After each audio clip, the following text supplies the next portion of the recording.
Olá, eu sou Verusca Goiking e esse é o programa Como Viver de Renda Fixa. E você, já pensou como você vai organizar as suas finanças em 2018? Quais são os investimentos em que você vai apostar a partir do ano que vem? Para falar sobre esse assunto, nosso especialista em renda fixa, analista-chefe da Rica Investimentos, Roberto Indec. Tudo bom, Roberto? Tudo bem? Tudo ótimo. Bom, as pessoas, final de ano, dão aquela geral na casa e é hora também de dar aquela geral nas finanças, ver se está fazendo os investimentos mais apropriados e pensar aí nas expectativas para os próximos anos, cenário econômico e político, para ver onde aloca as suas aplicações. Qual que é a sua perspectiva para o próximo ano em questão à economia, investimentos? O que o investidor deve levar em consideração na hora de separar aí as suas aplicações? Olha, eu acho que 2018 vai ser um ano de ótimas oportunidades para o brasileiro do ponto de vista de investimentos. Por que eu cito isso? Porque ano que vem é o ano de cenário eleitoral, isso todo mundo sabe. Mas é um cenário absolutamente aberto ainda. Eu venho sustentando há mais ou menos 3, 4 semanas que a probabilidade de uma aprovação da reforma da Previdência seria bastante baixa. Por que eu estou falando isso?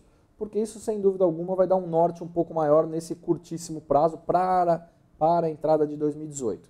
E aí até fevereiro até pode ter alguma discussão relacionada a isso, março, quem sabe no Congresso. Então, ano que vem deve ser um ano de medidas mais micro do que essas reformas macroestruturais que a gente tem visto sendo discutidas no país desde o final de 2016. Dado isso, a grande expectativa, e aí foi divulgado inclusive hoje a ata do Comitê de Política Monetária da última reunião, que baixou a taxa Selic, a taxa de juros do nosso país, para 7%, o menor patamar da história, ainda deixando uma portinha ali em aberto para que a taxa de juros possa recuar para 6,75%. O mercado ainda é muito dividido se mantém 7% ou se o Copom vai reduzir para 6,75%. Vamos trabalhar com aquilo que a gente já vem mencionando também aqui há alguns meses, nesse mesmo programa, que a taxa de juros se mantém em 7%. Ou seja, com uma taxa estável de 7% taxa de juros, uma inflação estável próximo da casa ali dos 4%, esse ano deve fechar abaixo dos 3% IPCA, conforme grande parte das expectativas do mercado. Então, eu acho que é o cenário eleitoral mesmo que vai trazer essa reviravolta aí, essa bagunça toda para o nosso cenário. E, sem dúvida, quem estiver bastante atento, eu digo não atento de pessoas que não sejam profissionais, mas atentos a notícias, atentos a fatos, sem dúvida alguma, oportunidades vão ser vistas, assim, eu acredito, aos montes ao longo dos próximos meses. Quais são os principais itens para o nosso leitor e nossa audiência que está assistindo ficar atento para tentar aproveitar essas oportunidades aí durante esse período que sempre é turbulento, né, na eleitoral? Acredito que, em especial, o mercado deve reagir muito relacionado às pesquisas eleitorais, né? É fato que a gente vê o ex-presidente Lula nas pesquisas em primeiro colocado, ou possivelmente candidato, né? Também o outro possível candidato, hoje deputado também federal, Jair Bolsonaro, em segundo. Enfim, eu acho que a gente pode ter uma mudança muito grande ainda nesse processo todo. Então, à medida que forem sendo divulgadas as pesquisas eleitorais, os planos econômicos de cada candidato, de fato, quem será cada candidato, até porque a gente não sabe nem ainda se o ex-presidente Lula vai poder concorrer ou não, se ele vai ser condenado em segunda instância pelo tribunal lá de Porto Alegre, se isso depois vão recorrer ao STF, enfim, acho que tem muita coisa, muito ruído ainda, é muito cedo para a gente falar em cenário eleitoral, apesar de que a gente já está muito próximo disso, né? Fica até um contrassenso nisso, mas a gente deve ter muitas novidades, e com essas novidades, essas oportunidades possam vir a surgir.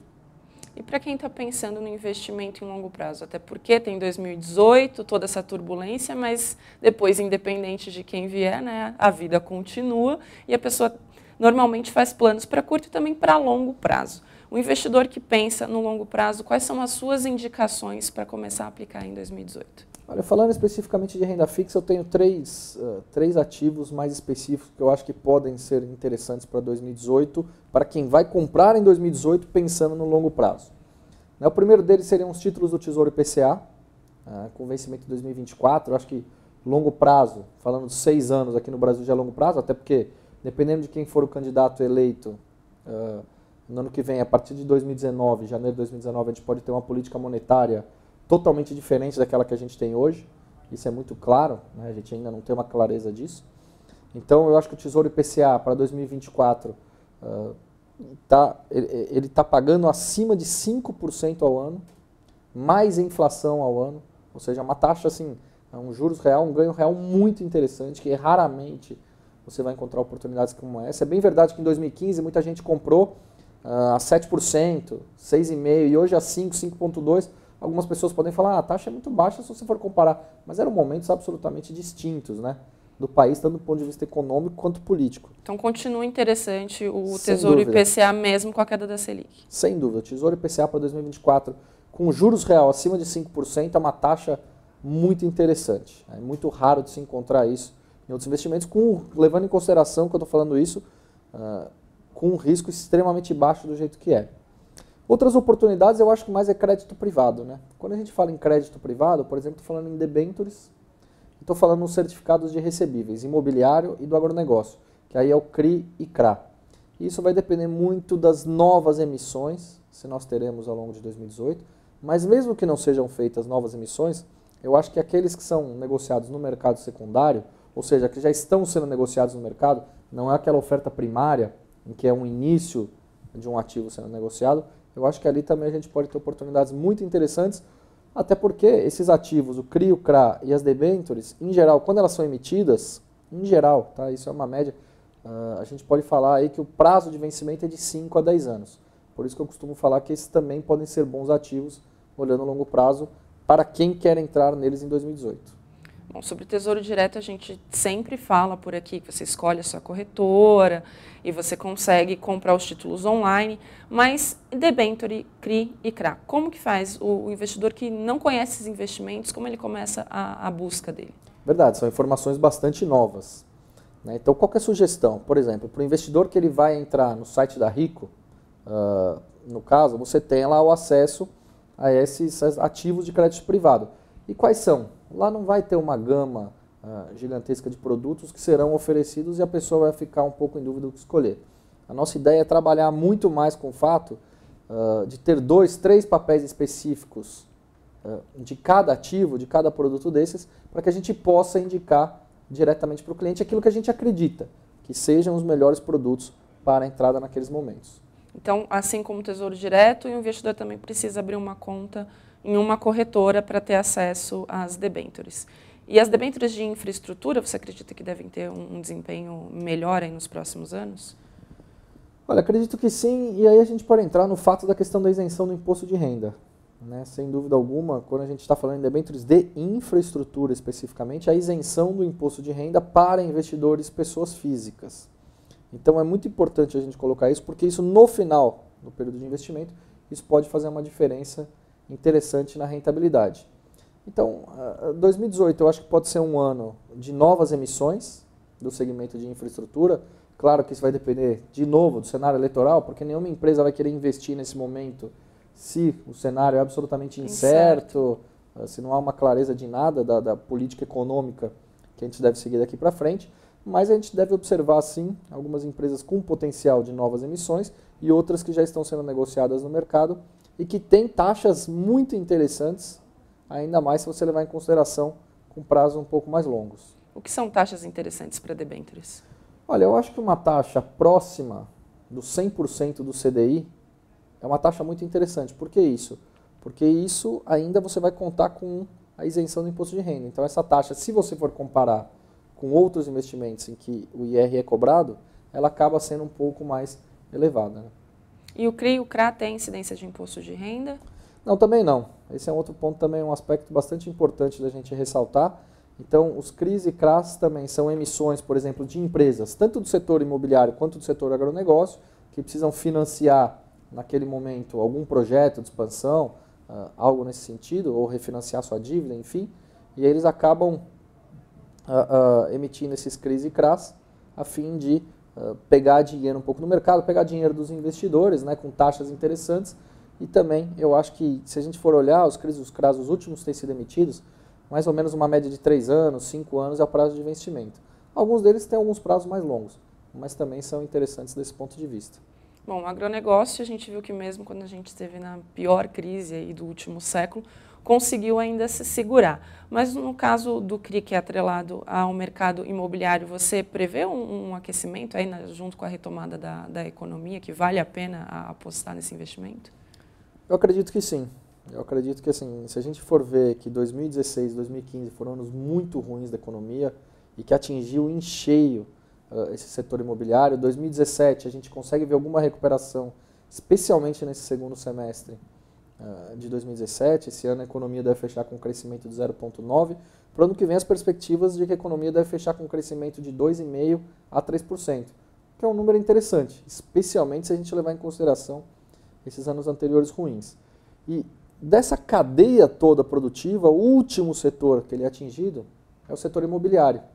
Então, com a melhora gradual da economia, com a taxa de desemprego melhorando, com as coisas começando a gerar um pouco melhor, inclusive, levando em consideração inclusive as empresas que passaram por momentos muito ruins ao longo desses últimos 2, 3 anos, a gente acredita que inclusive que elas possam voltar a realizar novos lançamentos a partir de 2018. 2017 foi um ano muito restritivo, no sentido, vamos vender estoques, vamos esperar uma regulamentação do segmento de distratos, algo que ainda está parado no Ministério da Justiça, vem numa discussão um pouco mais longa entre membros do setor, sindicatos, governo, enfim, é importante que isso seja regularizado para que possa dar uma continuidade também um pouco mais tranquila, vamos chamar assim, para o setor. Então tem isso, as vendas de estoques, vamos ver se os lançamentos começam agora um pouco mais, mas de fato, sendo o último processo da cadeia a voltar a gerar, a gente acredita que o setor imobiliário também possa começar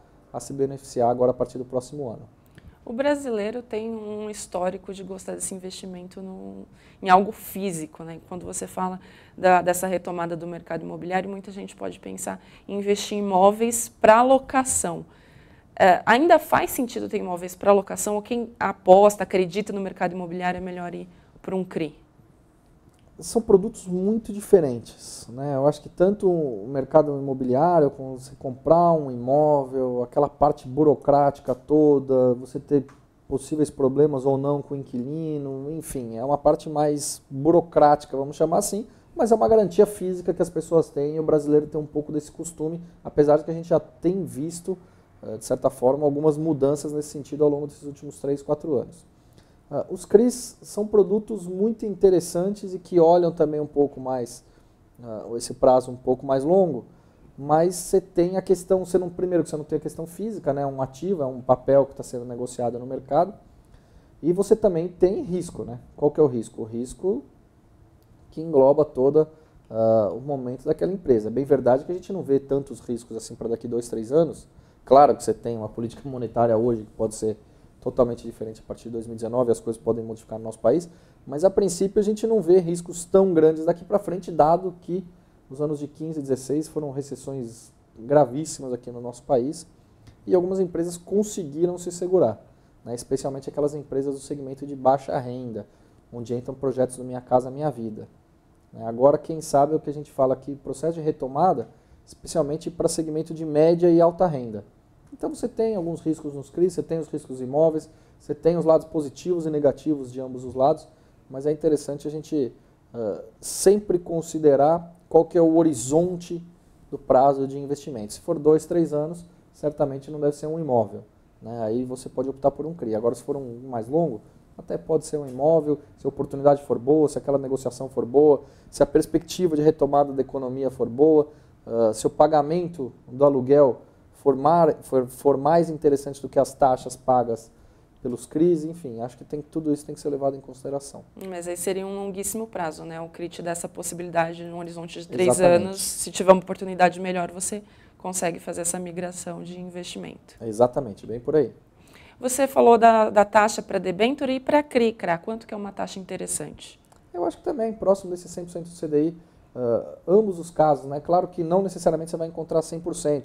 Talvez muitas vezes você pode encontrar 96%, 97%, 98% do CDI, ou eventualmente 101%, 102%, 103%. Vai depender muito do momento da empresa que está emitindo esses ativos, né? Então é importante também considerar isso. No mercado, se alguns ativos, e aí você pode entrar em contato, por exemplo, com a central de atendimento, fazer algumas perguntas sobre características específicas das debêntures, do CRI, do CRA, mas a gente acredita que são oportunidades que a gente tem que ficar um pouco mais atento agora para 2018, que são dois mercados que também tendem a crescer ao longo desse próximo ano, como a gente já tem visto isso ao longo do segundo semestre de 2017. A gente está falando aí de investimento para longo prazo, de pelo menos 5 anos. Você falou do Tesouro IPCA, debêntures, principalmente de infraestrutura, CRI e CRA. Mas se o investidor tiver alguma surpresa aí ao longo desses anos e precisar retirar o dinheiro antes, como que é a liquidez desses investimentos? Tesouro IPCA é liquidez diária. Isso também é um ponto importante que você tocou. O Tesouro IPCA, a liquidez é diária. A gente não recomenda para investidores de longo prazo que resgatem esses recursos antes. E por que isso? Porque você tem um mecanismo que chama marcação a mercado.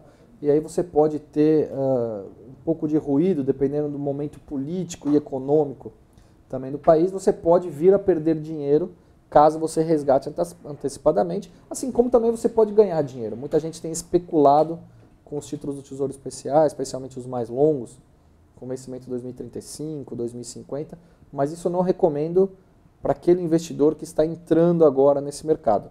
Até porque se você for considerar, a gente tem 1,5 milhão só de CPFs cadastrados nos títulos do Tesouro. É um número extremamente baixo, especialmente se você for comparar com os números da poupança, dado que a rentabilidade da poupança é muito ruim se você for comparar com os títulos do Tesouro. Então, a liquidez é diária, e dos CRIs, CRAs e debêntures, a liquidez também pode ser diária. Por que eu falo que também pode ser? Porque depende do ativo que a pessoa, que o investidor vai comprar esses ativos. Por que isso? Porque alguns ativos têm mais liquidez e outros têm menos liquidez. Eles são negociados no chamado mercado secundário, ou seja, quando as ofertas já estão rolando ali, os preços de cotação dentro do mercado. Então, pode ser que você encontre, mas talvez você também tenha um pouco de dificuldade, possivelmente em alguns ativos. Então, cada ativo tem uma característica específica. Então, não seria tão fácil essa migração aí no mercado secundário apenas, né? Pode ser que seja, como pode ser que não seja. Não tem uma garantia. Então, o investidor tem que pensar em deixar uma parte do dinheiro alocado nesses investimentos que ele não vai mexer de jeito nenhum, e alguma outra com liquidez diária. Quanto da carteira aí do investidor, a gente pensando no investidor conservador, ele deve manter investimentos como debêntures, CRI, CRAs, que ele não vai mexer, pelo menos durante 5 anos? Olha, numa carteira, vamos considerar de longo prazo, que nem você falou, 5 anos, quantos por cento? Eu acho que até mais que 50% ele pode manter nesses investimentos.